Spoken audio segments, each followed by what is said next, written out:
Friends, आज की video में सर्दियों का एक ख़ास फर्टिलाइज़र शेयर करने वाली हूँ, जिसको अपने प्लांट पर यदि आप डाल देते हैं तो पूरी सर्दियों पौधे अच्छी ग्रोथ करेंगे और उनमें ढेरों फूल आएंगे। गुलाब, गुड़हल, अपराजिता, मोगरा सभी पर आप इसका यूज़ कर सकते हैं। सिर्फ फूलों वाले पौधे ही नहीं, फलों वाले, सब्जियों वाले सभी पौधों के लिए बहुत ही उपयोगी फर्टिलाइज़र है। आप मेरे हाथ में देख रहे हैं, ये है लौंग। हम सभी के घर में उपलब्ध होती हैं और हमें पता है इनका हमारी सेहत के लिए भी बहुत ही फ़ायदा है, लेकिन हमारे साथ साथ हमारे प्लांट के लिए भी ये बहुत ही उपयोगी हैं यदि सही तरीके से इनका इस्तेमाल किया जाए। इसके साथ ही दूसरी चीज़ भी मैं पौधों पर इस्तेमाल करूँगी, तो ये दोनों चीज़ों का यदि इस्तेमाल आप अभी अक्टूबर-नवंबर के महीने में अपने प्लांट पर करते हैं तो सर्दियों में आपके पौधे हरे भरे रहेंगे, इंसेक्ट फंगस से सुरक्षित रहेंगे, साथ ही पौधे में बहुत तेज़ी से ग्रोथ होगी। यदि किसी प्लांट की ग्रोथ रुक गई है या पौधा सिर्फ ग्रोथ करता जा रहा है, उसमें फूल नहीं आ रहे हैं, मुझे कई कमेंट्स आते हैं, विशेषकर जो अपराजिता प्लांट है जिसे हम शंखपुष्पी भी बोलते हैं, उसमें फ्रेंड्स बोलते हैं कि प्लांट ग्रोथ तो कर रहा है लेकिन उसमें फूल नहीं आ रहे हैं। तो इस फर्टिलाइज़र का आप उपयोग करें, आप देखेंगे कि आपके प्लांट में बहुत जल्दी कलियां बनना शुरू हो गई हैं। देखिए, मेरे अपराजिता प्लांट में बहुत ज़्यादा मात्रा में फ्लावरिंग हो रही है और काफ़ी अच्छी इसकी ग्रोथ है। छोटे से पॉट में लगा हुआ प्लांट है लेकिन ग्रोथ ज़बरदस्त है। यदि प्लांट की पत्तियां पीली पड़ रही हैं तब भी आप इस फर्टिलाइज़र को यूज़ कर सकते हैं। सर्दियों का मौसम आने को है, लेकिन उसके पहले जब बारिश रुक जाती है तो प्लांट में बहुत तेज़ी से इंसेक्ट और फंगस का अटैक होता है।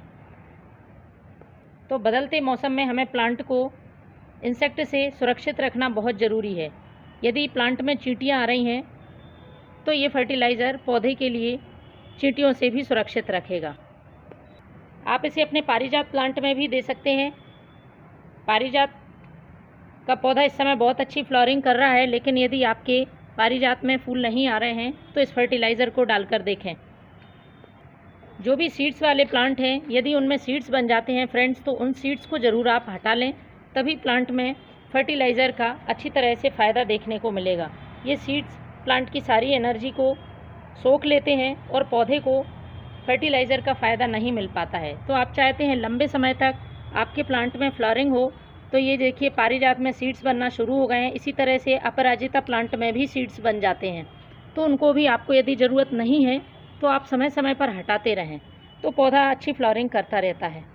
तो सबसे पहले हम प्लांट के लिए एक स्प्रे तैयार करेंगे जिससे कि पौधा इंसेक्ट, चींटी और फंगस से सुरक्षित रहे। आपको लेना है 6 से 7 लौंग और 1 गिलास पानी में उबाल लेना है। उबालने के बाद कुछ इस तरह से ये पानी मिलेगा, इसे हमें छान लेना है और इसका हमें स्प्रे तैयार करना है। तो मैं इसे पहले छान लेती हूँ। सुबह या शाम के समय आपको इसका स्प्रे करना है। अभी सुबह का वक्त है, इसलिए मैं अपने प्लांट पर इसका स्प्रे करूँगी। जितना भाग आपने लौंग का पानी लिया है उसका 2 से 3 गुना, ज़्यादा पानी नहीं लेना है, उतना पानी आप इसमें मिला लें। लौंग में एंटीबैक्टीरियल और एंटी फंगल प्रॉपर्टीज़ पाई जाती हैं और पौधे के लिए हानिकारक इंसेक्ट से और चींटियों से सुरक्षा करती हैं। इसको हमें स्प्रे बॉटल में भर लेना है। प्लांट इन्फेक्टेड है, 15 दिन में एक बार आप इसका स्प्रे कर सकते हैं, और यदि हेल्दी है तब भी आपको इसका स्प्रे ज़रूर करना है, जिससे कि पौधे में इंसेक्ट, फंगस ना लग सकें। तो हेल्दी पौधे में आप महीने में एक बार इसका स्प्रे कर सकते हैं। तो पहले हम इसका स्प्रे करते हैं, फिर मैं आपको बताऊँगी फर्टिलाइज़र कौन सा प्लांट पर यूज़ करना है। क्योंकि ये लौंग में एक विशेष गंध होती है, इस तीक्ष्ण गंध से चींटियां नहीं आती हैं और कई तरह के इंसेक्ट्स को भी ये गंध पसंद नहीं होती है। पूरे प्लांट पर आप अच्छी तरह से इसको स्प्रे कर दें। अब हमें डालना है फर्टिलाइज़र। तो इस समय जो ज़रूरी फर्टिलाइज़र है वही मैं आपको बताऊंगी, उसको डालना बहुत ज़रूरी है। फ्रेंड्स, फर्टिलाइज़र बनाने के लिए आपको लेना है सरसों की खली। 50 ग्राम सरसों की खली ले लें। सरसों की खली नाइट्रोजन, पोटेशियम, फास्फोरस के साथ साथ कई माइक्रोन्यूट्रिएंट से भरपूर होती है और इसमें आपको मिला लेना है 1 लीटर पानी। इसका फर्मेंटेशन करना होगा कच्ची सरसों की खली आपको प्लांट पर यूज़ नहीं करना है, क्योंकि इसका यूज़ करते समय हमें बहुत सावधानी रखनी चाहिए। यदि सही तरीके से आप प्लांट पर यूज़ करते हैं तो इसका बहुत सारा फ़ायदा प्लांट को देखने को मिलता है। जितनी भी पौधे की समस्या हैं इस फर्टिलाइज़र के यूज़ से ख़त्म हो जाती हैं। 1 लीटर पानी में ढककर आपको रखना है इसे 3 दिन के लिए सेमी शेड एरिया में। हर दिन आपको एक बार इसे अच्छी तरह से मिक्स कर देना है, जिससे कि ये पानी में ठीक तरह से घुल जाए।